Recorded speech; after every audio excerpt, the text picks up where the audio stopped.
Meck Behavioral Health Care. Our voice, our lives, our community.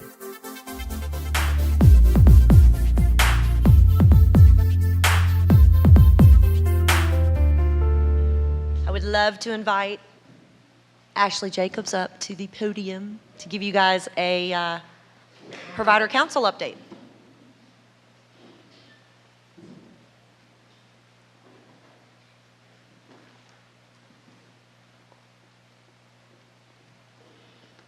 Good morning, everyone. I just want to give you a brief reminder that this Wednesday, I hope to see all of you at the Provider Council Subcommittee Day and General Membership Meeting. We are going to be at Johnson C. Smith University in the Family Dollar Room. We will begin at 9 a.m. and we will end at 12. So how many of you plan to come on Wednesday? Raise your hand. Come on, I need to see more hands than that. All right, we'll see you there.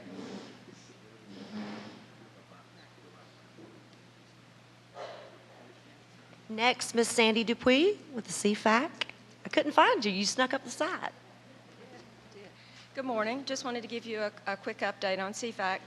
We are moving ahead quickly to integrate into the Cardinal system. And what that means is that Cardinal has a CFAC in each one of its regions. Mecklenburg is its own region, as I'm sure you know.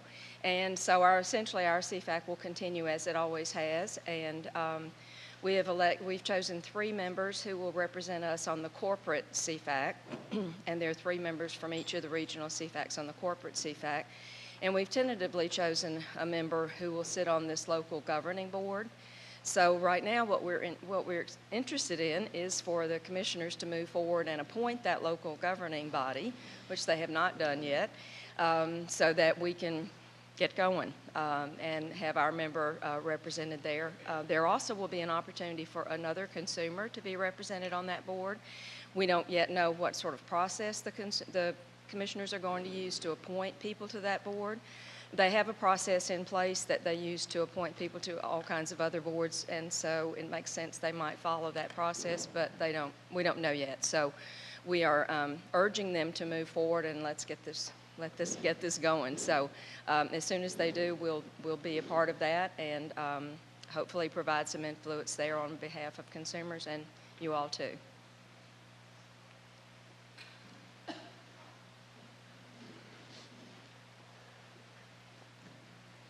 And now I'd like to invite Dr. McKinney up to talk about Mecklenburg County. Good morning and welcome. Very excited to be here this morning. How's everybody doing? Good, good. It's really good to see now, and I can say familiar faces. Many of you I knew from before, but after the training cafes last week, I had the opportunity to meet many of you, so that was really a good thing for me. Again, I'm very excited to be here today, and we're only 2 weeks away from going live, and the momentum is definitely building. So Cardinal is definitely raring to go, and we're really excited to welcome and have you guys be a part of the provider network. I'm very delighted about the feedback that we've gotten from the training cafes. It's been very helpful to hear exactly how you felt about that. It's been very positive. Also from the webinar that we did and hosted last week. So in that vein, I would encourage you guys to continue to give us feedback and to let us know if there's any hot topics that you'd like to have covered in some of the upcoming sessions that we still have scheduled for you. That will be very helpful. So today, what we have scheduled for you is to hear from Jennifer Johnson. She's our contract compliance manager.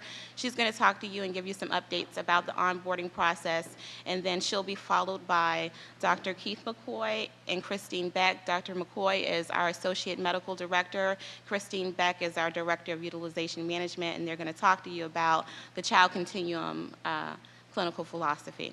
So Jennifer, take it away. Good morning, everyone. I just have to say I'm very impressed and happy at your responses on the CAQH question and the 24-unit question. It's always nice to know that I'm being listened to. It's always a little surprising as well. Okay, so contracting. It's moving forward at a pace. I get an email every time rates are initialized on a provider's contract, and my email inbox is starting to get clogged up, and I'm really happy about that.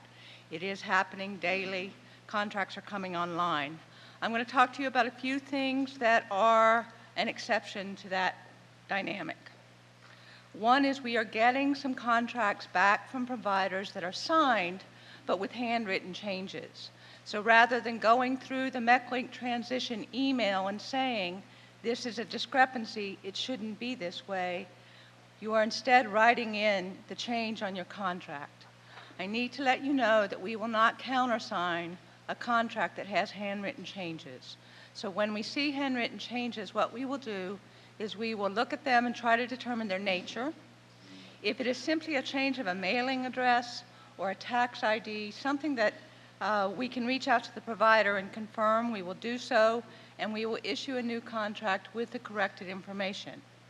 If it is new site and service information, however, we have to verify that that site or service was on your contract with MeckLink. There are a couple of exceptions to that, and I'll go over those right now. The exceptions are if you tell us that you have a new address for your site, these are the rules that will apply.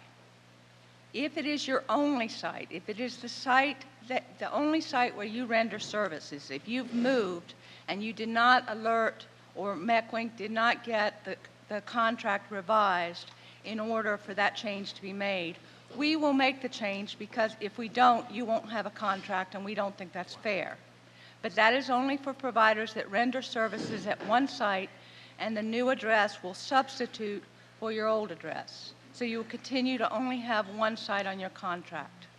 The other exception is if you have multiple sites, and one of the sites where you are telling us that you have a new address is a residential site, and a consumer is in placement, a Mecklenburg consumer is in placement at that time, we will make the change of address and make sure that that site substitutes for a site already on your contract so that that consumer is not displaced.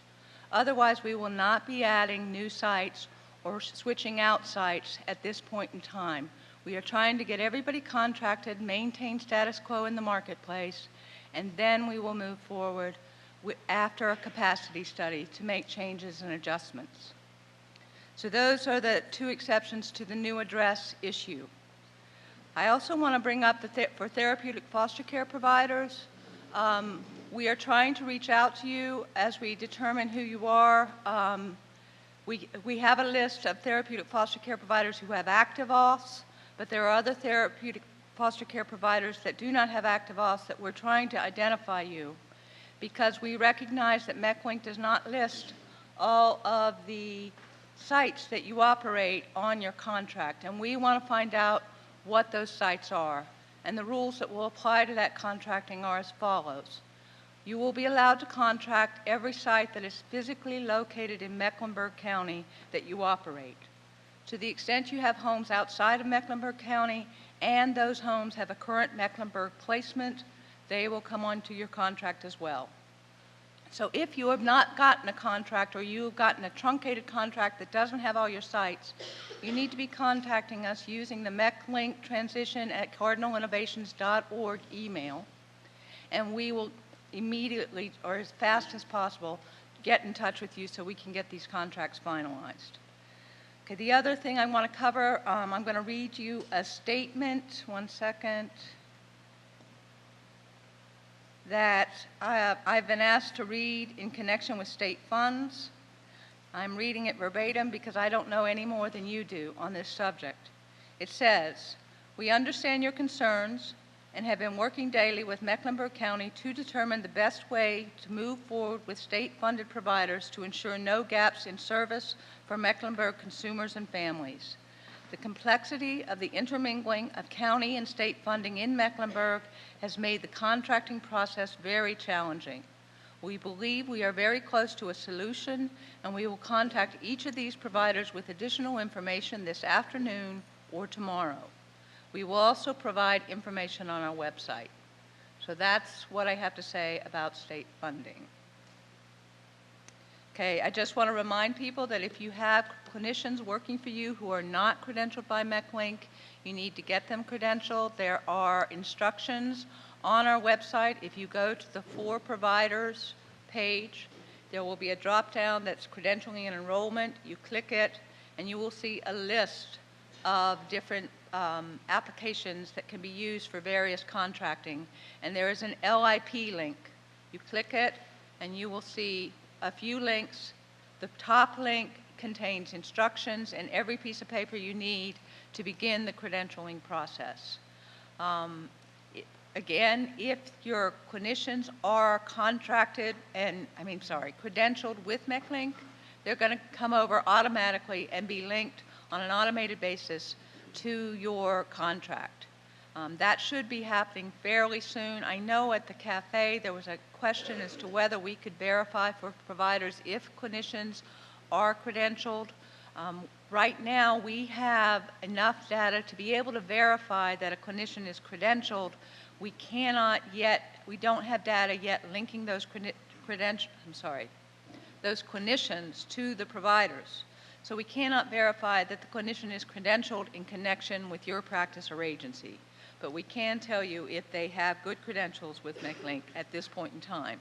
So if you have specific clinicians that you are concerned about, I encourage you to send in an email to the MeckLink transition email listing those clinicians, and we will work to verify and answer your email with saying yes, no, yes, no, yes, no as to each clinician, okay?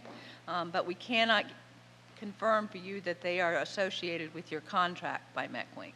Not yet. That information should be coming very, very soon, though. Okay, I have more time.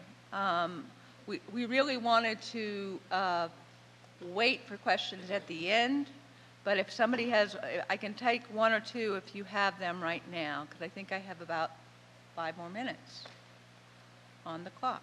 Yes, can you use the microphone? Do you mind?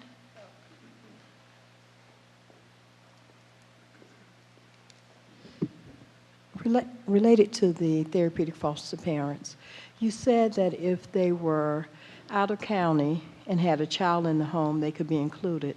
If we have out of county and they don't have a child in the home at this time, will they not be included in the contract? No, they will not. But later in time, once we deal with the capacity issues, you can approach us on that. I can't say what will happen in connection with that request, but for right now, we are only bringing over those homes that are located in Mecklenburg County and those placements outside of the county. And the reason for this is we have therapeutic foster care providers in those counties contracted with us already, and we have to maintain their status quo as well as maintain Mecklenburg County status quo. So we will, later in time, when we look at capacity issues, if we recognize that there's a gap, we will certainly entertain and consider requests to add homes. But at this time, we're not doing that. One more question, please. For therapeutic foster parents who have a packet in Raleigh, so we're waiting to get the license back, but we haven't received it, will they be included in the contract, or is it just the ones who are currently licensed at this time? Yeah, we can only contract with a currently licensed provider. A currently licensed home. So to the extent that they're waiting on a packet, unfortunately, we will not be able to include them on our contract. Okay. Thank you. As we are adding you to our system, our billing system, as you sign your contracts and the rates get initialized, that essentially makes you live in our system. And as a result of that, you will become part of the provider search function. Is that what you're talking about? Oh, the therapeutic foster care directory. Sorry. Okay, so in May, our therapeutic foster care providers that are coming online with us, you're going to get a survey. And that survey is going to ask you about the homes that you have on contract with Cardinal Innovations. It's going to be very specific. We're asking about the number of parents in the home, languages spoken in the home, health issues, specialties that the therapeutic foster care parents may have. And what we do with that information is once we gather it all together, we're a little off schedule this year because of the MeckLink transition, but twice a year, April and October usually, we come out with a directory, a therapeutic foster care directory that lists the homes available to our consumers per county and gives the specialized sort of demographic information that are going to help consumers and their guardians be able to figure out where you are and what you offer to help with the placement process. So expect a survey in May, and then we are going to work towards a September publication date this year. Just because we're not doing a spring directory, we just didn't think it was going to be fair to all the providers if we left off all the MEC-Link providers on the spring directory. So we're changing our schedule for this year. So we do ask that you respond to that survey in full. The more detail, the better. And we do ask that you limit your response to the homes that you have on contract, because the directory will only involve the homes that are contracted with us. Okay? And I do think I have time for one more question if there is one. Okay? Oh, all right. I guess, again, my question would just be about, I know you kind of hit on the state funding and the IPRS dollars, just to figure out if there is going to be a set date, or do we know of a set date when that announcement will be made about that pending decision that's coming out? And the only reason why I'm asking is because, you know, some agencies have those specialized services that are funded by IPRS dollars, and my biggest concern is to be more proactive when it comes to, if it doesn't go the way that we think it's going to go, how do we prepare for certain transitions for those kids that are receiving those services? Okay, so based on the information that I received last night, which I just read, the providers that are with MEC-Link that have state dollars are going to be contacted this afternoon or tomorrow in connection with how this is playing out. Okay? Sounds good. So we recognize that you need to make adjustments, you need to know what's going on. So you will hear as soon as we know, you'll know, okay? Thank you so much. Sure. I think that's it. So, do you want me to introduce? Dr. McKinney is going to speak to you now in connection with the child continuum of... I'm sorry, Dr. McCoy is going to speak to you about the child continuum of care philosophy.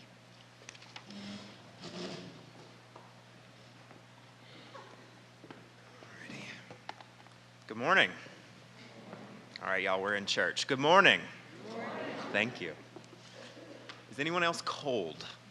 I am freezing up here, like my teeth are chattering, but hopefully we will get through this. And unfortunately, Craig Hummel could not be here. He is our Chief Medical Officer, our medical director. He's been with Cardinal since the beginning, but he's a bit under the weather today.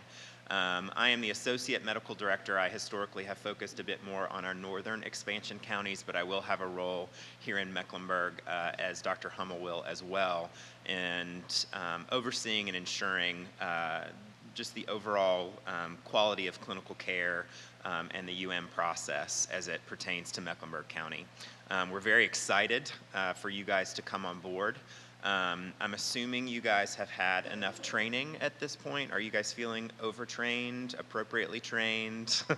I know you obviously have nothing else to do but come to these meetings over the past 2 weeks, but we really appreciate your participation and hope that it will ensure a continual smooth process of getting everyone integrated into the network and hopefully make it as seamless as possible for the consumers here in Mecklenburg County.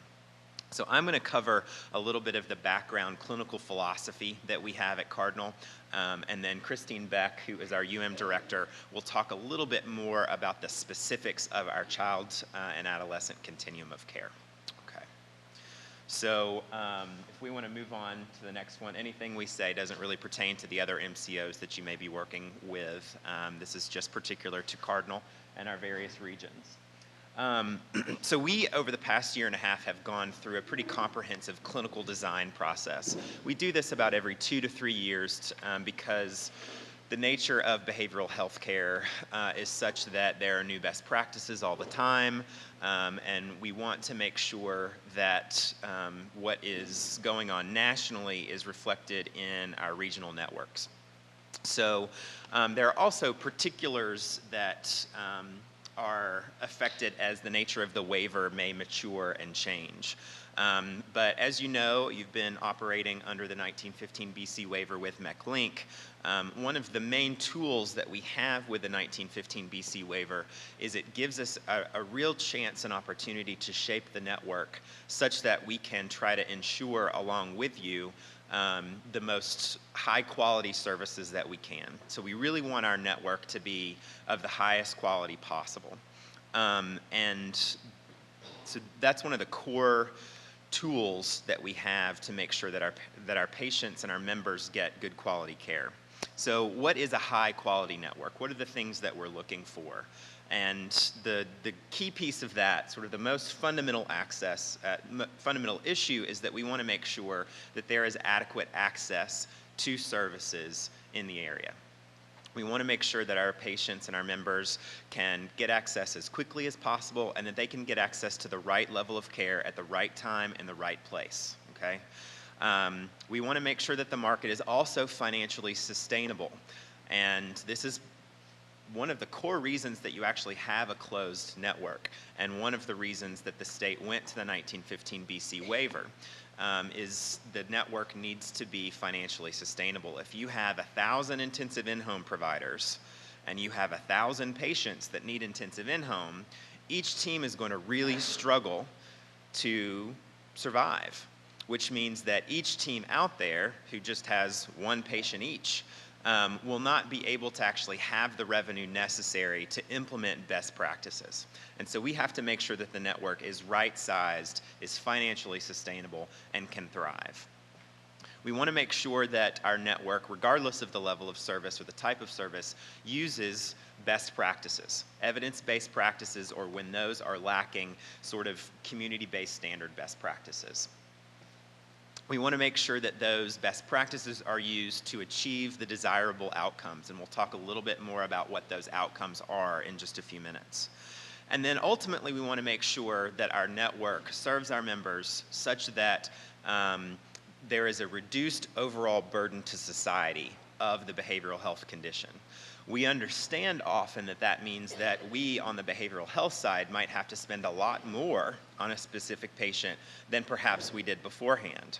But ultimately, we're looking for overall improvement, so in that person's life, which is part of the outcomes that we'll talk about. But we also are really interested in a reduction of the burden to society, and that may mean in the legal system, in homelessness resources, in their ability to be productive in work and pay taxes and do all of those things. Those are, especially in the mental health substance abuse continuum of care, which is what we're focusing on today, that really is very important to us and something that we love to get as much data as we can on in order to ensure that people really are thriving in their life. Okay? So what are some of our access to care and management styles? So we have low management and high management, and in some places sort of medium management oversight. And those usually parallel the barriers that exist to getting into that level of care. So for crisis care, once the crisis has happened, we would have loved to have been able to prevent it, okay? And we try to ensure appropriate access to care so that we can prevent a crisis. But there's no sense in managing the crisis event with for example, of saying, well, does this person really qualify for mobile crisis? Doesn't really matter. We're not going to manage mobile crisis in that way. We want to make sure that mobile crisis is high functioning, but we really don't want to provide any additional barriers to care to get someone access to an emergency room or even a hospital.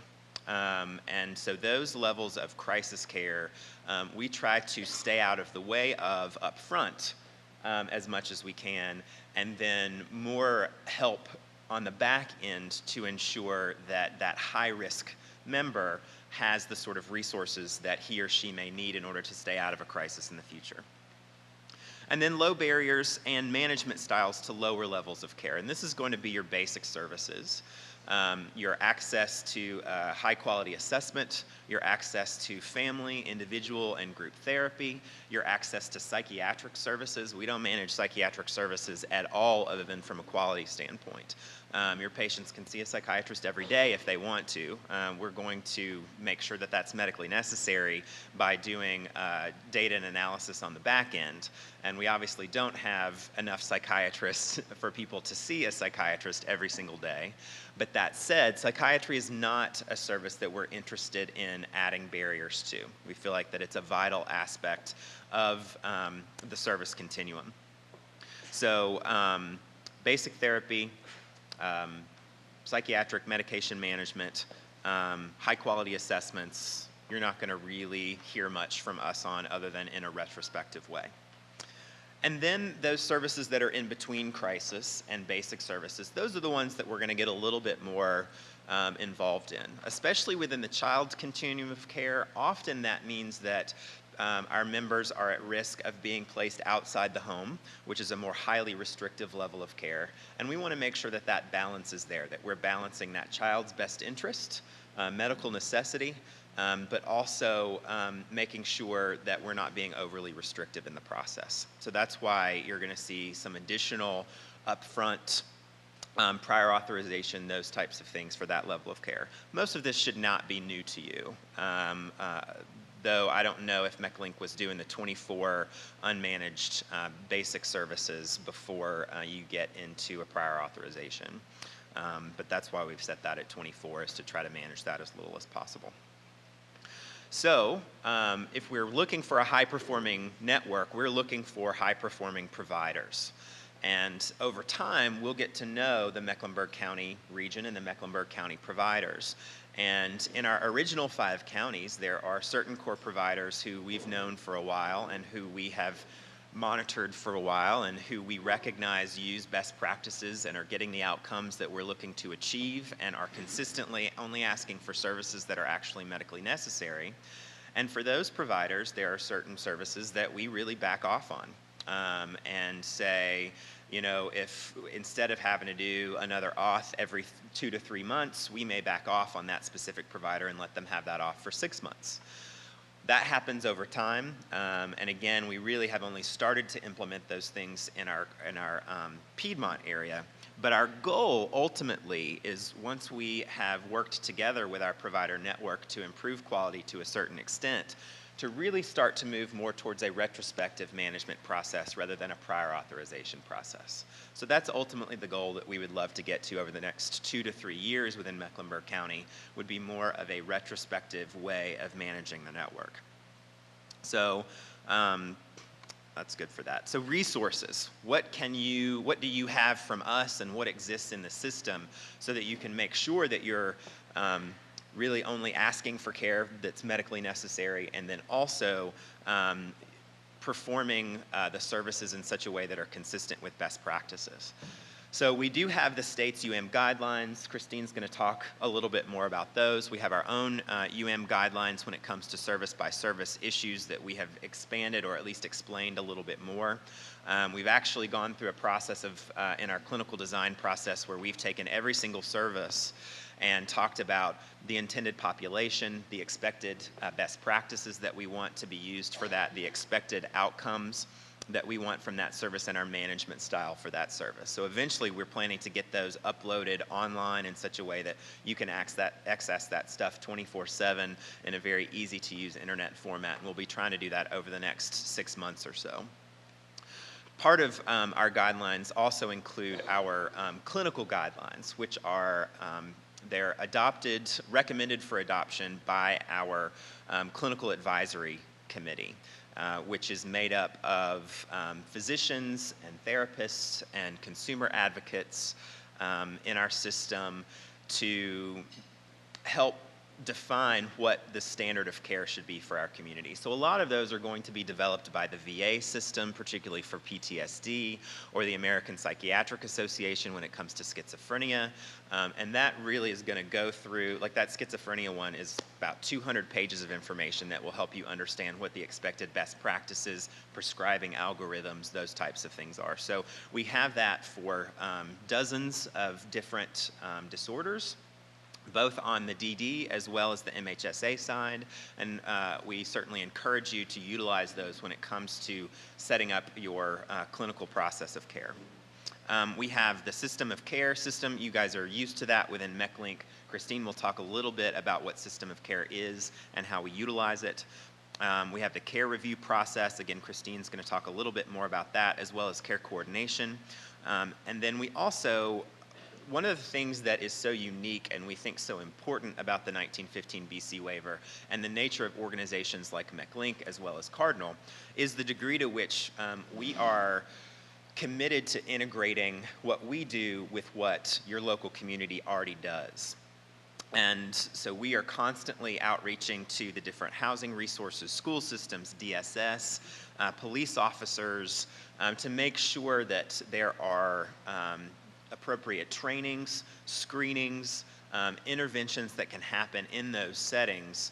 And that's something that we're committed to and that we will lean on you guys to help us with, because you guys are going to understand and know your local community resources better than we will. So you guys will be hugely important to helping us understand that dynamic within Mecklenburg County. All right, a bit about our philosophies of care. So these are the philosophies that we have for our mental health and substance abuse system. We have some additional philosophies for our IDD system, but I'm not going to be talking about that today. So the first one is quality and accountability. This really ties quite a bit to what I was talking about with a high-performing network. So some of the things that we care about when it comes to quality and accountability in our system would be some of the things in this, SAMHSA has this NOMS list of goals. So ease of accessibility, for example. Member participation, retention, and satisfaction with services. Symptom improvement and morbidity reduction. Reduction in use of more restrictive levels of care, including things like the criminal justice system. Increasing access to stable community-based housing and employment. Meaningful community and social involvement. All of these things are the kinds of things that are inherent to recovery, which you see. So recovery really there being in the center. Recovery is what's going to stand as sort of the linchpin for all of our philosophy when it comes to our MHSA system. And accountability just has to do with the fact that we monitor what it is that we're supposed to do and then you guys are supposed to do to make sure that the system is functioning appropriately. Innovation and specialization. We're certainly open to innovative programs. We have a number of pilots going through our clinical design process. We have well over 50 special projects and pilots that are going on that are either internal or external. We have best practices that are being brought in, and you end up working with an old service definition that you can still technically use, and you've got to go through CMS and DMA to kind of get approval to be able to move forward with that pilot, measuring that pilot. Those sort of special programs, we presume you have your own that have been going on in Mecklenburg County. We're going to be very interested to know and understand the various sort of specialization that you guys are developing here in Mecklenburg County so that we can learn from you. One of the things that I know and I'm very excited about in Mecklenburg County is just how large your Housing First initiatives are. You guys have some amazing things with housing here in Mecklenburg County that we won't see anything like in any of our other regions. So working particularly with the homeless population, you guys are going to have some significant expertise that's new for us and that we really are excited to lean on and learn about. Cultural and linguistic competency. I'm sure that you guys are familiar with these concepts, do your own trainings, as we do require that of our providers to have trainings around cultural and linguistic competency. But we understand that illnesses and approach to illnesses, best practices, those sorts of things do need some accommodation to the culture and language barriers or differences that exist among our members. And we do trust that our providers, as well as hold ourselves accountable to making sure that we consider those factors when it comes to the type of services that our consumers and members need. Recovery, again, the SAMHSA lists the elements of recovery as health, overcoming or managing one's disease, as well as living in a physically and emotionally healthy way. Home, having a stable and safe place to live. Purpose, having meaningful daily activities such as job, school, volunteerism, family caretaking, or creative endeavors, and the independence, income, and resources to participate in society, as well as community, having relationships and social networks that provide support, friendship, love, and hope. This is core to what our system needs to provide and assist our members with accomplishing in their own lives. All right. Self-determination. We feel like it's important for our members to have a significant say in what happens with them. This ties to the idea of person-centered planning.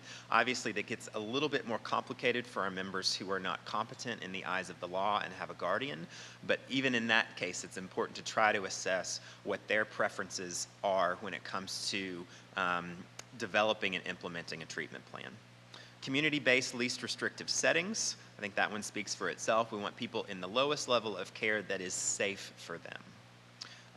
And the least restrictive level of care that is safe for them. And we want them as community integrated as possible, in part according with their preferences. We understand that we can't put our own value systems on community integration onto a person who might have some different values as to what community integration looks like. And then a safe and secure environment. We want people, just as we talked about in recovery, in safe housing, safe environments, safe homes, and that is a key part of working towards developing the entire system of care, which might extend beyond the services that are funded through Medicaid or IPRS. All right, the next slide. The core of our system is a strong system of basic services, and what we've developed as part of our clinical design over the past couple of years is this concept called the Comprehensive Community Clinic. And what that is a truly comprehensive basic services provider where you can have one-stop shopping regardless of age disability for a basic assessment, a high-quality basic assessment, basic therapy services, which includes access to family, group, and individual therapy, not either or, as well as high-quality medication management. And I do want to say a little bit about what I consider high-quality medication management. Especially for our children, it is very important to have access to child and adolescent psychiatry. We really appreciate the role that extenders play within the medication management system, but we are dealing with, because we have Medicaid, a particularly severe set of illnesses for our members, which means that we desire and have prioritized through our rate setting structure psychiatry over nurse practitioners and PAs. Nurse practitioners and PAs, let me repeat, play a vital role in the system. However, when it comes to serving our sickest kids who are often in enhanced services, I not only want a psychiatrist, but a child and adolescent psychiatrist taking care of that patient. And that is partly on us to ensure that that network exists, and that is hard to do. Fortunately, in Mecklenburg County, we're going to have more resources than in some of our more rural areas, so I'm hoping that we have, once we start looking at the data, a pretty robust set of prescribers in the community. But when it comes to providing those services, it is very important for our comprehensive community clinics. We require them to have over 50% of their prescriber hours need to be a psychiatrist, an MD or DO psychiatrist, okay? These rules are different than the CABA rules. This is totally separate from CABA, okay? This is our own comprehensive community clinic model that we've set up. These comprehensive community clinics will need to provide SA services as well as MH services. They'll need to be able to serve those who are dually eligible, Medicaid, Medicare. So you have to have an LCSW at this point in order to serve those patients. And those who are able to bill Medicare need to be billing Medicare or the other third-party sources. We expect high-quality assessments. I'm going to talk about that in a little bit. And then these are our truly safety net providers. These are our providers who are committed to, we are going to figure out how to serve this patient no matter what. And that the response is not going to be, well, Cardinal doesn't pay us for that, so you're going to have to go somewhere else. These are our safety net providers that we really have a mutual commitment to making sure that once that patient lands there, they will get them there, get them to the level of service that they need. And then the idea of open access. This open access really means same-day assessment. And so we're moving within our comprehensive community clinics structure to make sure that all of our comprehensive community clinics offer same-day assessment. Someone walks in and they're going to get an assessment the same day 100% of the time, okay? And if they need medication management access in an urgent way, they're also going to get that the same day, either through telepsychiatry or in person. This is something we're building towards. We understand it takes a while to build this capacity. We do not expect every provider to be a comprehensive community clinic. That's going to be a separate selection process. But for those who are selected as comprehensive community clinics, they really will function and need to be functioning as that open access, easy access, high quality, comprehensive MHSA child and adult service provider. Okay, so that's our comprehensive community clinic model, and you guys will hear more about that in the future. I'm not sure exactly what our timetable is going to be for that, but you guys will be hearing more about that within the next 6 months to a year. What is a high quality assessment? All right, so here are the basic elements. This will be familiar with everyone, but here are the basic elements of a high quality assessment. Presenting and associated problems, okay? Behavioral and physical health histories, including treatment. So not just they've been hospitalized a couple of times, but they were hospitalized at Randolph in 2010 for 2 weeks. They were hospitalized there again in 2012 for a week. Here's what happened. This sort of in-depth history is vitally important to being able to know what to do with a patient or a member next. They did intensive in-home twice before, once for 4 months, once for 6 months. There was a break because of X. They were also in psychiatric services during that time.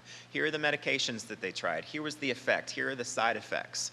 Comprehensive assessment, top to bottom. We really need a good one before somebody is coming into services. As well as we know you guys need a good one in order to be able to know how to treat that patient. Instead of just saying, well, here's what we do intensive in-home, therefore this person's going to be in intensive in-home because that's what we have. Instead, they've tried it twice. What else are we going to do? It needs to be different than what we've tried in the past. We're going to be looking for it to be different. You guys and your clinicians need to, their first thing needs to be to say, why did this fail? What needs to be done different than before? If you don't know what they've been in, then you won't know what to do different. Current and past medications, outcomes, adherence. Does this person have adherence problems? Adherence to medications are hugely important towards sustaining recovery. Comprehensive family and social histories. Next slide. Review of biological, psychological, family, social, environmental, and developmental dimensions. Obviously for kids, developmental history is very, very important to understanding. Should we be looking for other things to explain what these symptoms mean? Is this tied to a developmental disorder, a learning disorder? How are they doing in school? Those various things are very important. Biopsychosocial formulation. How do you really summarize what's going on for this kid? Diagnoses that are fully justified, not a bunch of NOSs, as it is easy to do. I work at a hospital where all I do is consults, and I see people for 30 minutes to an hour, and so I use NOS way more than I would like. So it's a little bit, pot kettle here when I talk about not wanting to use NOS, and I understand that especially for kids, sometimes those diagnoses really are provisional. We're not exactly sure what's going on, but we want to do our best job to be able to get as accurate of a diagnosis as possible so that we can gear the best practice treatments towards that member as best as we can. And then treatment recommendations, which are fully based on evidence-based practices and which recognize what fidelity to those evidence-based practices look like, which take into account the appropriate service setting and the appropriate referrals to other services, okay? And one of the things that we will also look at is if there are appropriate referrals recommended in that comprehensive clinical assessment, were those referrals done? Or did someone just say, this person needs to see a child and adolescent psychiatrist and it never happened? We need to talk to this kid's teacher, but it never happened. Those kinds of things are really important to follow up on within a comprehensive community assessment, comprehensive clinical assessment. Okay, next slide. So what are we looking for when we review through a utilization review for the services that you provide? I'm looking for particularly diagnostic integrity, hand in hand with a good diagnosis from comprehensive clinical assessment, okay? I want to make sure that we have accounted for, and man, we see it all the time, why isn't that substance abuse diagnosis in there? They are smoking pot every day, but yet we haven't listed it. Maybe it's not a goal for that teenager to stop smoking pot, but we still have to recognize that that should be an object of treatment, and that we should have treatment plans according to that. Even if we can't come up with anything specific that marijuana use is causing, I guarantee it is causing some sort of problem, but Sometimes the DSM diagnosis structure can be a little narrow, but we still want to be interacting with those diagnoses, making sure that we're updating them, and that they're as accurate as possible so that we can implement the appropriate best practices. Making sure that they're in the appropriate level of care. Did we keep them 2 months longer than was needed in intensive in-home, even though they were ready to step down? Those are things that we care a lot about. Or did we not keep them long enough? Effective coordination of care and communication with primary care providers, with parents, with teachers, with DSS, with the legal system, parole officers, everything. Got to have those things in there. Appropriate discharge planning and referrals. Discharge planning starts from? I can't hear you. Discharge planning starts from? That's right. Thank you very much. Who else has some responsibilities for helping with discharge planning? We do. Okay? So make sure you use us. Make sure you use our care coordinators if this is something that's complicated. Make sure that you talk to your UM care manager if you're struggling with something. All right? We are here to help you with this process, but we really need you guys to take the lead when it comes to discharge planning. Use of evidence-based practices to fidelity. All right? I know this is hard. I know that not every kid meets everything just perfectly, and every family is not able to participate in every single meeting or therapy session, but that attempt to follow evidence-based practices to fidelity is really important. When I talk about evidence-based practices to fidelity, I am not talking about your own homegrown best practice that you really like to use in your company. Okay? There are lots of these. I'm talking about national evidence-based best practices. We understand the need to accommodate at times, but we're going to be way less excited about so-and-so developed this model 2 years ago that was our clinical director, and that's what we're using. Okay, there's way too many best practices out there for us to be doing that. If you want to do something like that, do it as a pilot, have it studied and publish it, and then we'll talk about it. All right. Additional elements of service review, next slide. Use of clinical guidelines. Again, these are the ones that have been adopted by our company for you guys to use. They're freely accessible online.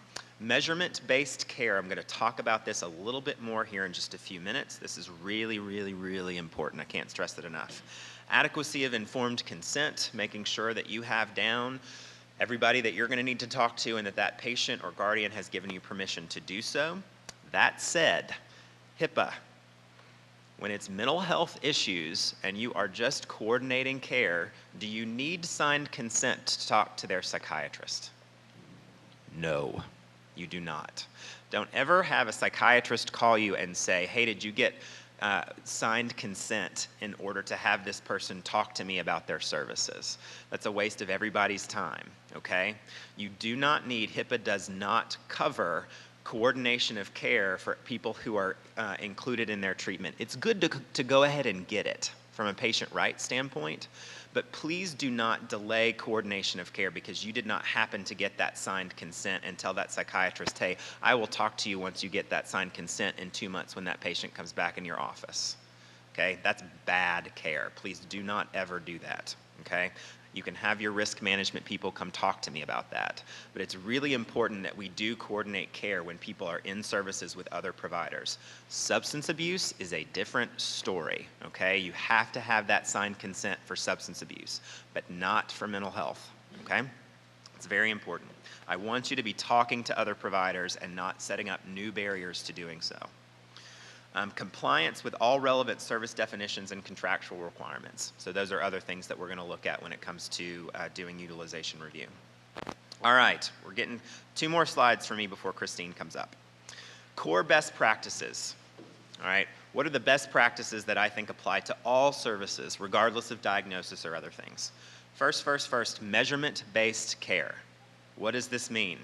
All right, at assessment, I hope that you guys are using screening tools that are standardized such that you can detect if other things are going on that did not come out in your clinical interview. okay? Because you can't cover everything in a clinical interview. It would be great if that could be exhaustive from day one, but that takes oftentimes months to really get to the bottom of everything that's going on. So it's helpful to use standardized, best practiced, or evidence-based screening tools. There's a lot of new ones that have come out with the new DSM-5. Okay, you can go to psychiatry.org. They've got these level 1, level 2. They're developed by this group called PROMIS, P-R-O-M-I-S.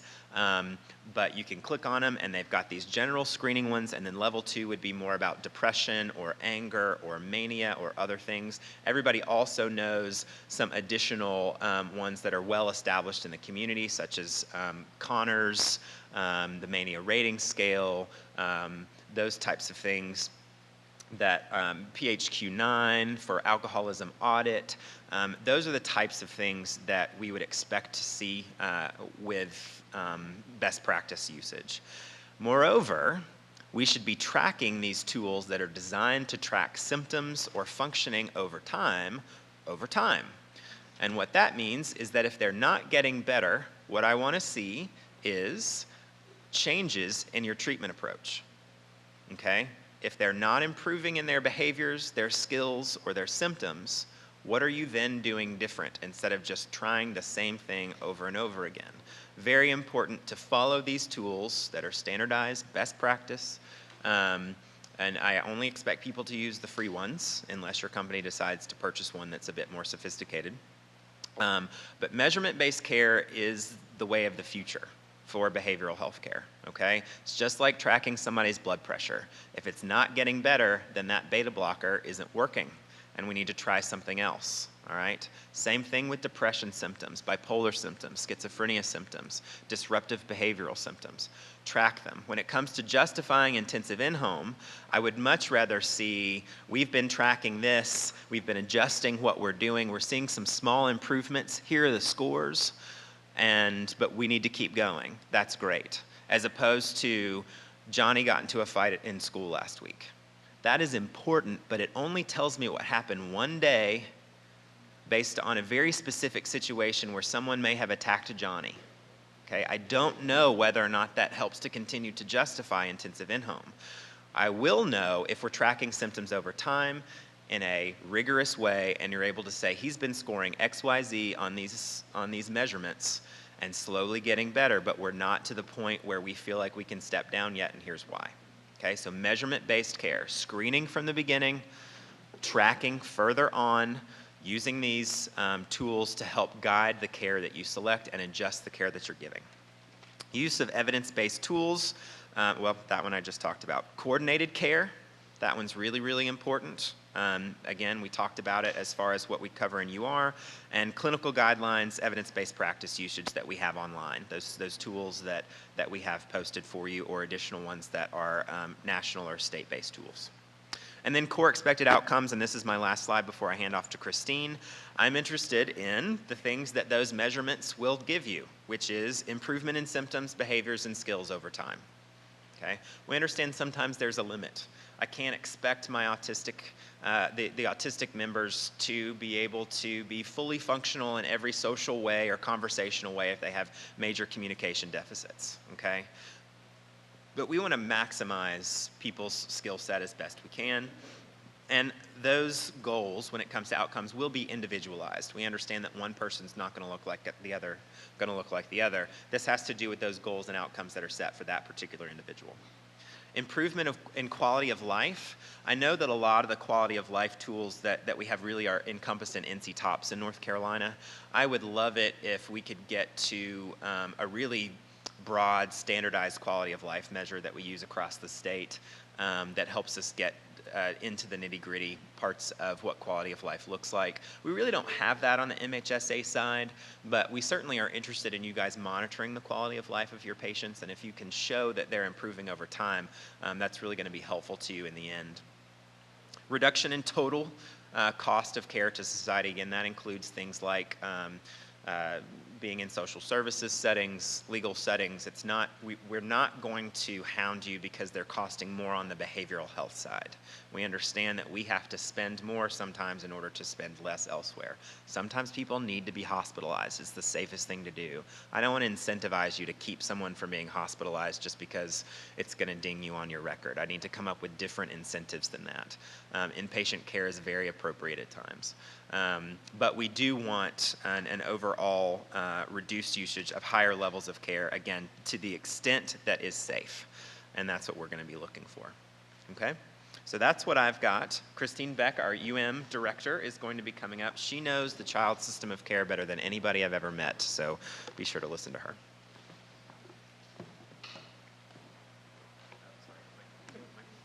Oh, either way. Yep. So the things Dr. McCoy talked about can really apply to all of our child services. And I came to Cardinal Innovations in 2006, and shortly after that I met Dr. Hummel. And Dr. Hummel said, well, I have a little project for you. Would you be interested in helping with something with child services?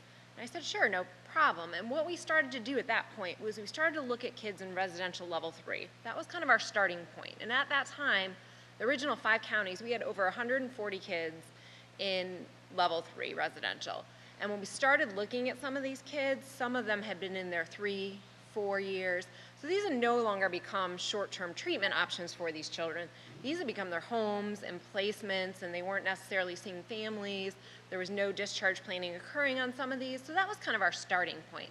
So I give you that example to say all the service-specific things we're going to talk about haven't just been things we decided to do.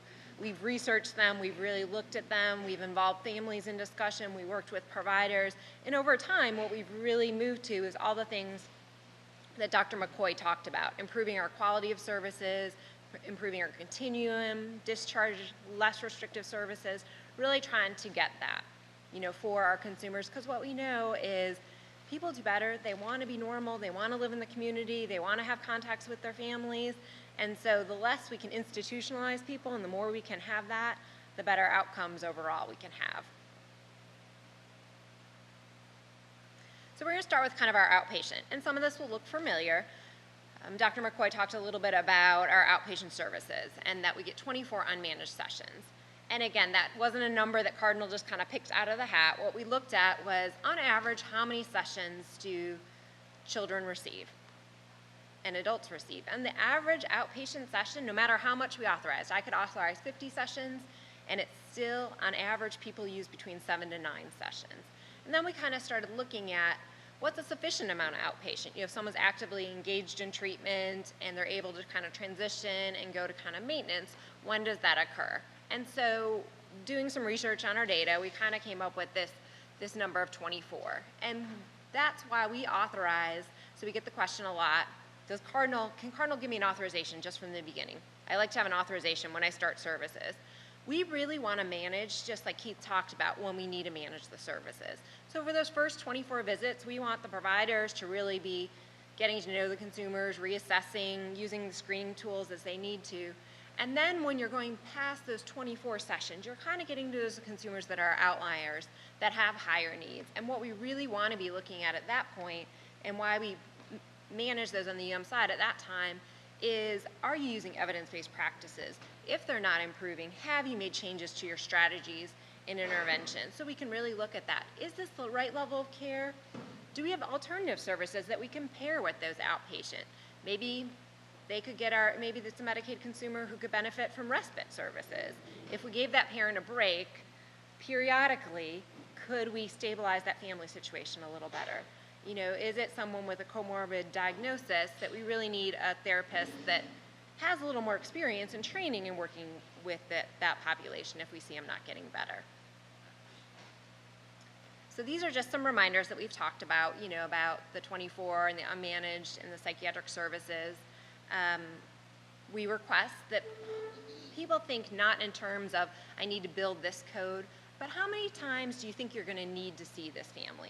So that's why we request that providers think about using that all services for individual, family, or group. That lets you think with that consumer, I want to see them about 1 time a month based on their progress for a family session.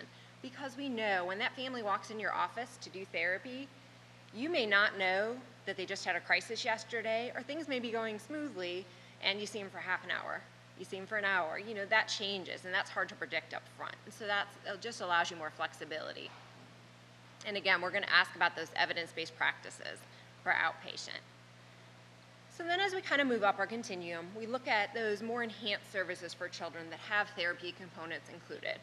And as you know, with the DMA clinical coverage policies, some of that is open to interpretation. Some of it isn't as prescriptive. It says that for day treatment, you should be providing individual and family counseling to the families.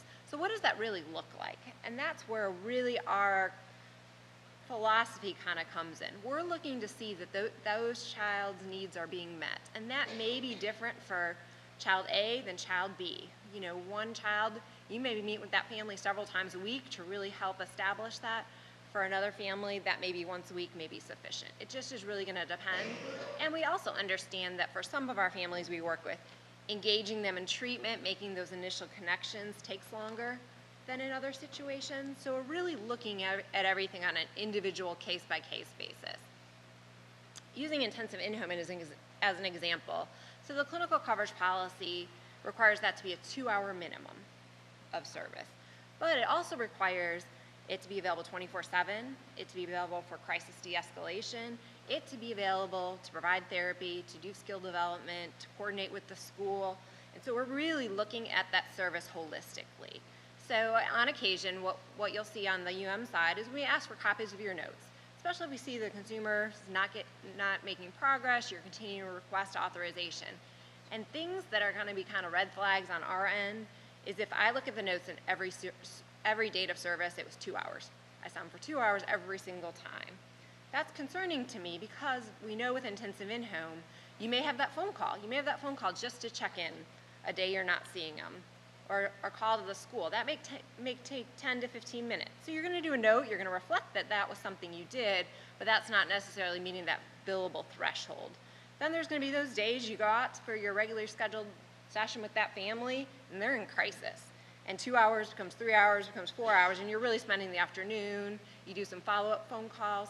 So again, when we're looking at kind of best practice for that particular service, we're looking at individualization for those consumers to see that their needs are getting met. So in that, you know, when we're talking about therapy services, we're really looking for those providers of those services to be providing the therapy that consumer needs, whatever that looks like. And it's going to be different for everyone. How often you see them individually, how often you could include that family. But in those cases where additional specialized therapy is needed, and we know that there are things beyond the scope of that intensive in-home team or that day treatment provider or MST, you can always request additional therapy. You just would add that to the plan and work together with whoever that additional therapist is. Again, best practice is if I have intensive in-home and a therapist, that we're talking to each other and we're coordinating and we're talking about what I'm doing that's working or not working, and they're telling me the same thing. Because if we act in silos, that's really not in that best interest of that consumer. So we want to make sure in those cases where both are necessary and it happens, that we're coordinating those treatment services. So for child residential, so again, we're taking our next step up our continuum, and we really want to see, we work to prevent child residential services whenever possible. But we know that there are times where children need to go into residential treatment. You know, I remember when I first came to North Carolina, I went to a care review here in Charlotte. I worked for a provider. And during that care review, it was for a child to go into residential who'd never been to residential. And I got asked a lot of questions. Well, what about school? What impact is this going to have on the family? How often is the family going to be able to visit? And it really helped me see not just that, okay, on the mental health side, they should go to this level of care, but how does that impact all those other areas that maybe me, as the mental health provider, wasn't really thinking about. I hadn't thought about, well, they're going to have to change schools, their IEP is going to have to transfer, you know, what impacts does that have? Now they're going to be 2 hours away from their family who has limited transportation. How is that family going to get there for visits? And that care review process that Mecklenburg County has a phenomenal system of care and care review really helped me just being new to the area, new to that whole process, see that from a different perspective. And so we really encourage, when you're thinking about residential services, if you're not sure, if you just want to get that brainstorming, our care review is great for utilizing that to determine, have I really exhausted any potential options? Because we're all experts in our different areas, and so someone else may be able to bring a suggestion to the table that you didn't even think about to keep that child from having to be placed in residential. But if they are placed in residential, these are just some tips and some reminders about our authorization guidelines. For level 3, level 4 consumers, to request that service, they're going to need a current assessment. And that assessment should be those high quality assessments that Dr. McCoy talked about that really give that clear picture. We can review that on our end and we're going to see clearly, this is how they meet criteria. This is absolutely why no other level of care is going to be sufficient to meet their needs at this time. This is how the family's been involved in that decision. This is really why this is best for that consumer. And for PRTF, when we're moving up that residential ladder, that's also going to be, whenever possible, we like to see that psychological testing. What we have looked at, and this was apparent too, we met with Meck last week and talked about some high-risk consumers. A lot of those high-risk consumers are dual diagnosed. They may have a mental health, they may have an IDD, and often those are undiagnosed. People don't realize that maybe there's a developmental disability underlying. They just see they're acting out behaviors that are causing trouble in school, causing trouble in the home. And psychological testing really is the best way to look at that from a holistic perspective, to rule out, any co-occurring diagnosis, to really look at their adaptive functioning, their learning strategies. And so whenever possible, before we're going to approve a child to go into a PRTF, we're really going to look at that whole comprehensive picture to make sure this really needs to be that right level of care for them. For level 3, just like the legislative mandate, is they put in place that children should not be in level 3 past 180 days. And the philosophy behind that is one that Cardinal supported well before that legislation came out, is that you can live in a group home and you have staff 24/7 and they tell you, they help you remember to get up, they have a schedule, they have behavior plans, they have all this stuff, and you're being prompted to do a lot. That doesn't translate very well to what it's like to live in your normal family. Your parents, have their own stuff going on, or maybe you're living with a grandparent or an aunt and uncle. That doesn't match up to what you're going to get in a group home. And so oftentimes what you can see is a child may do well in a level 3. There's definitely a time and a place for that, and that's a good treatment when it's needed, but it's much harder for a child to translate those skills that they were able to do in a level 3 when with staff 24/7 who's awake, who's monitoring them, back to their family environments. And so really we want to see when children do have to go to those residential level 3s, that that's as short term as possible, and that if it does have to go past 180 days, that we're really looking at the things Dr. McCoy talked about. Have we reevaluated the treatment? Have we changed our strategies and approaches? If things aren't getting better or the behaviors are remaining the same, what are we going to do differently? Have we increased the amount of therapy that they're getting from the in-house therapist instead of just group? Have we increased their individual therapy? Have we increased their home visits? Have, maybe mom and dad say, Johnny cannot come here overnight. Maybe they can come to the facility to visit him and spend that time with them, even if they can't. Maybe there's not family involved. Maybe we can find a mentor in the community or someone that they can connect with. We're, again, really looking for that holistic perspective for those kids rather than just, well, they're not getting better, so we're going to ask for more and more treatment at the same level, doing the same thing. So for level 2, we also have a similar philosophy at 270 days. And again, what we did probably 3 or 4 years ago is we really looked at our children in therapeutic foster care. Therapeutic foster care under Medicaid is intended to be a short-term treatment service that helps them stabilize, helps them improve so that they can go to a more permanent plan. And we know for some children they may be in DSS custody, they may not have a family that they can go back to, but if we can get them to a point where they can be stable, maybe they can have that long-term family that they can live with, till they turn 18, till they turn 21, till they age out, that becomes their family. And helping them improve their behaviors, helping them decrease their symptoms is going to help them get there. And so again, we're looking at that 9 months as kind of what we saw when we researched it that at 9 months, kids are either typically they've improved, they can transition down. What we saw was those kids that were not able to transition down wasn't often anything that they had done or their symptoms. It was because there was nowhere for them to go due to that lack of discharge planning. So we really have worked to encourage that and include our care coordinators when needed. We make referrals to care reviews in those situations when we see it kind of head in that direction. So we really work jointly with our providers. And what we've done is we've established that every level 2 home that we contract with, we also contract with that same home for level 1. That's one of our expectations of providers being therapeutic foster care providers. We have therapeutic level 1. So what that means is it gives those children who have made improvements, have progressed towards their goals, they can stay in that same foster care home.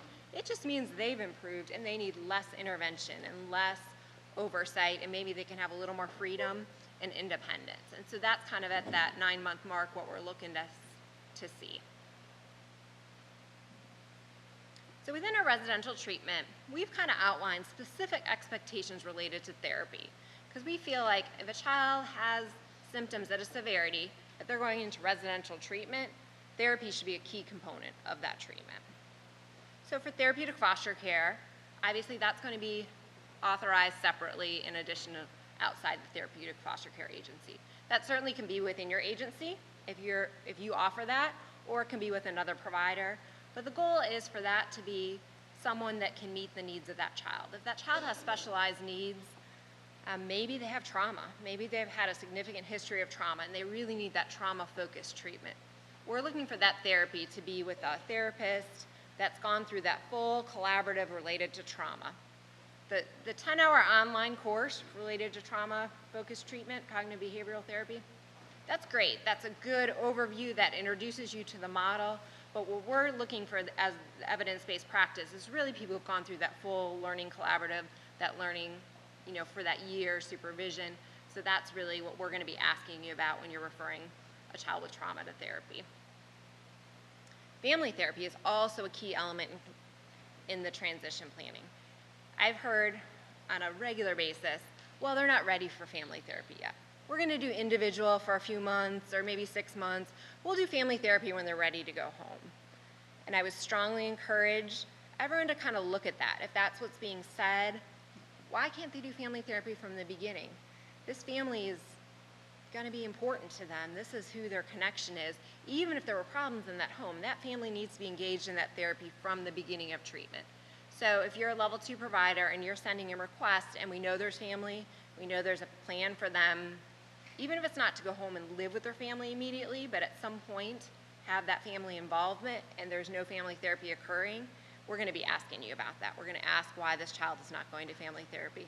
And if you say, well, mom and dad doesn't want to participate, they don't want to drive to therapy, what have you as the provider done to engage that family, maybe link them to a therapist that's closer to those parents, make it more accessible, work on those barriers. And those are things, within your child and family teams you can be talking about.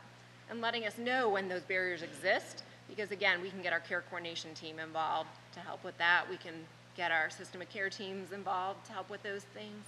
So we see that as essential. For our level 3 providers, we expect that within their services, so as part of that level 3 rate we are already paying, that individual and family therapy each occur at a minimum of 2 times a month. So on your request that you're sending in, we're going to expect that you let us know when those individual sessions and when those family sessions occurred. And if they did not occur kind of at those standards, we're going to want to know why. Why didn't they have family therapy this month? And we certainly understand you schedule the appointment, family says they're going to come Thursday night at 6, and they don't show up, and that's okay, and that happens. But we need to know that. We need to have that communication that you as a provider are offering that and what the barriers back. All our consumers in level 3s will have a care coordinator, so they'll be the key kind of to have those discussions to facilitate addressing those barriers if those occur. And for our PRTF providers, so our highest level of child care, we're going to expect that those children are getting individual therapy a minimum of weekly, family therapy a minimum of 2 times a month. 10 times would be nice, but 2 times a month.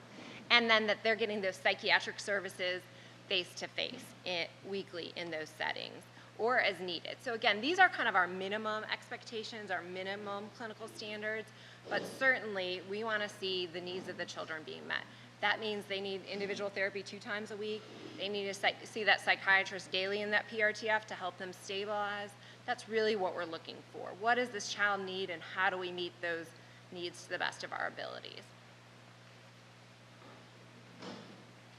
So we also expect within our residential providers that therapy is provided by fully licensed clinicians. So those clinicians who have fully established and have been credentialed through Cardinal with a full license. In those circumstances where you have a provisional person on staff and you would like to request that they provide the therapy to that consumer, that must be pre-requested through Cardinal. You have to let us know. We're going to look at those individual consumers. We're going to look at the training of that provisional staff. We're going to look at the supervision of that provisional staff to really make sure we feel like for this individual consumer, this is sufficient and this is appropriate to meet their needs. Some of our children, especially those children we're sending to PRTF facilities, they may be on 5, 6, 7 levels of residential treatment. And we really want to make sure we're getting them linked with the most experienced therapists, the right therapist that can provide the treatment to hopefully make this their last time they need to go to residential treatment. And we recently learned that some of our PRTF providers are using telepsychiatry in lieu of face-to-face contact with the children, and our expectation is that weekly contact with that child psychiatrist be face-to-face. If a crisis arrives, and something happens and you use telepsych in addition, that may be okay, but the sole means of psychiatric services for those consumers should not be telepsych. So what does Cardinal expect from our providers related to coordination? So Dr. McCoy gave you the broad overview of what our system looks like, what we're looking for as far as quality, but we're really looking to ensure that a system of care kind of philosophy is being implemented. So we're not just looking at what are their mental health treatment needs, what are the mental health or developmental disability services this person can access, but really what are their needs holistically? How can I help advocate for them within the school system? Or if that's beyond the scope of what I can do, how can I link them to an advocate that can help do that for them? Maybe they're having trouble, the family's struggling and they have some needs related to food or housing or clothes, or how can I link them to get those needs met? Because if a family doesn't have money to buy food, clothing, that can be really stressful and that impacts the children. So we really need to look at that whole picture. And one of the things that Cardinal Innovations has developed with some of our key stakeholders and our providers is a transition training. And I keep looking over at Lori, she's nodding her head over there, but she has been our system of care manager. She has been critical in kind of helping get that established, and we're rolling that out in many of our other areas, and we'll be implementing those trainings also in Mecklenburg once things are fully up and running. And it really is helping us think about things holistically. What do I need to think about in discharge planning? Not just what services are they going to qualify for, what level of care are they going to go to, but what else do I need to think about to make this transition successful for them? Maybe they need to get linked with a Y membership or an after-school program. Again, something that kind of looks holistically. How do we keep them stable and continue all that good work we've done with them in improving their behaviors and reducing those symptoms? We expect that residential providers or any providers of enhanced services are communicating with those step-down providers. So it's not just I referred to Jennifer's agency, I sent the referral over fax and she's going to look at it, but we're actually talking. I'm telling Jennifer what I've learned about the consumer, what's worked, what's not worked, what's been helpful, and we're really working jointly on that transition. And I know we talked a little bit during our provider trainings as to how those services can overlap under EPSDT, and we strongly encourage that. Child's in residential services, and they're going to step down to intensive in-home or MST. We encourage that to occur that last 30 days. So that team can already be in there, can already be getting to know those families. Maybe they can work with the families on home visits so that when that transition occurs, they already are in place, and that helps, we know, be successful. If you ever have difficulty and need assistance trying to figure out who our providers are, you know, I know I'd like to see them go to intensive in-home, but I'm not even sure who the intensive in-home providers are in our area. You are welcome to contact our department, the care coordinator when they're involved, or our access number that's listed, that they can help kind of point you in the right direction just to know who else is in the network if you're not sure of that. So here is the contact information for Dr. Hummel, who was not able to be here today, but you're welcome to contact him, Dr. McCoy, and myself. And then we've also provided our general contact information from our department. Once things are up and running after April 1, if you have service questions, authorization questions, questions related to kind of our clinical philosophies about care, what the expectations are, these are the two key contacts. Prior to that, obviously, any questions that come up can go through the Meck link transition email, and we're happy those will get filtered to the appropriate clinical people if needed. So now I think we are, if there's any questions specific to this, and then I think we're also going to do some general questions.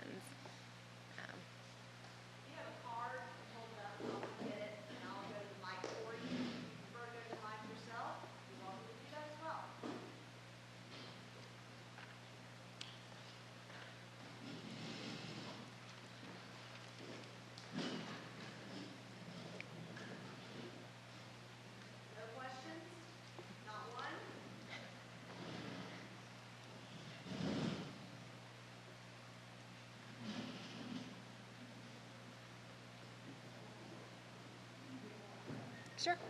All right, looks like we have one over here. In regards to the assessments, and agree totally, unfortunately, sometimes when we do the initial CCA, we don't have access to records. You know, we're gaining consent to get access to those records. So is there something in play that here's the initial at the time of the interview, and then we show update once the other records for prior treatment history come in? Because I said it'd be great, but a lot of times we cannot wait to start or initiate services until, you know, those other components come in. Yeah, absolutely. I mean, that makes perfect sense. Sometimes you need to do what you need to do to get services started. And we always say assessment shouldn't be a one-time thing. It should be something that is occurring throughout treatment and adjustments being made as you learn more about consumers and those individuals. And Dr. McCoy may have a few other comments. Just from a documentation standpoint, in the places where you need more information, just need more information, have obtained consents, and I'm working on getting that history, and that way we know you've thought about it. Okay, so I'm going to bring the conversation back to IPRS in the state. All right, so currently, MechLink, when they contract with IPRS providers, we contract based on a contract amount. How does Cardinal do that in terms of when we get our contracts so that we would know how much service we can provide?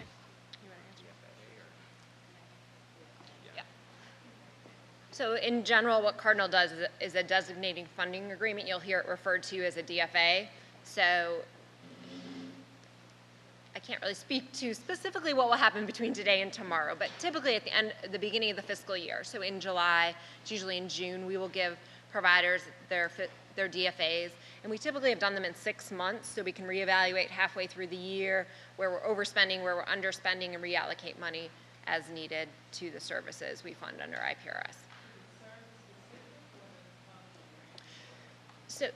So the way our DFAs are issued is you will know for your county what services you can provide under IPRS.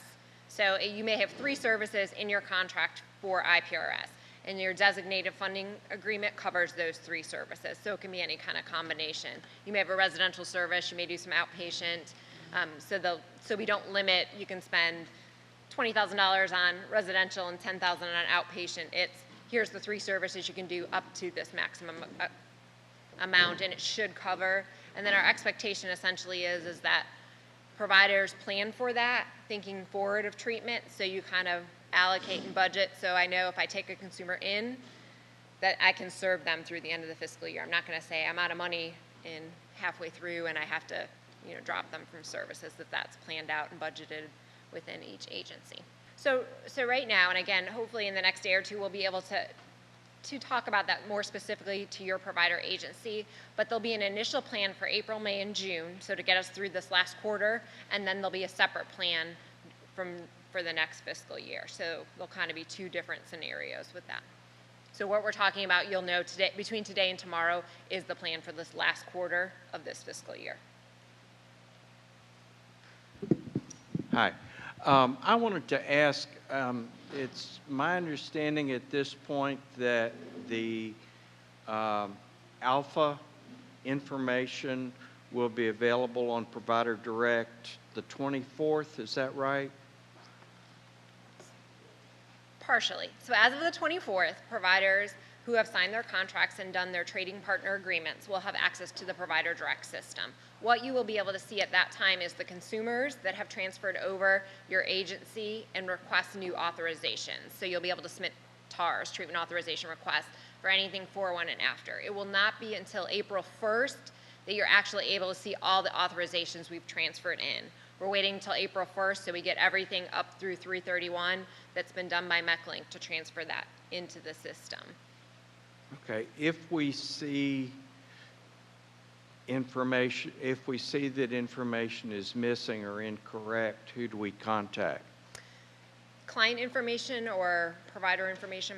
Well, if let's say a consumer is not listed or the service doesn't match what we've been providing. Okay. So if it's consumer information that needs to be updated, maybe their address is wrong, maybe they're in the wrong target population, you can at that time do an enrollment update to update anything that's incorrect. If you see that your authorization has been incorrectly transferred in, their code was wrong, something that you don't think should have occurred the way it did, those would be those two email addresses we gave you after April 1st for our UM or IDD, depending on, and the UM department can help talk with you about those individual authorizations once those have transitioned. Okay, thank you. Couple of quick updates while you're thinking if you have more questions. The Mecklink website is going to be, over the course of the next couple of weeks, changing and redirecting to the proper pages within Cardinal's website. So you'll begin to see that happen over the course of the next 2 weeks.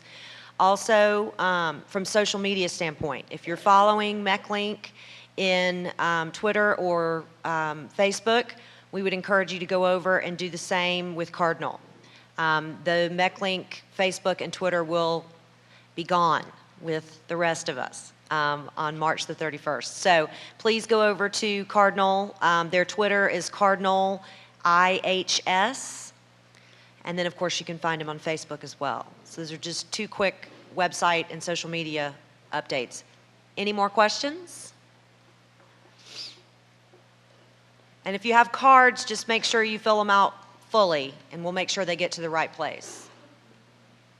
And just two other additional updates. We really strongly encourage you, if you've not signed up already, to sign up for the Cardinal Innovations InfoSource newsletter. That will be really your key portal of information going forward. And then also, if anyone needs extra packets from the provider training cafes that we did last week or a couple weeks ago, we have additional copies for day 1 and 2 out front that you're welcome to take.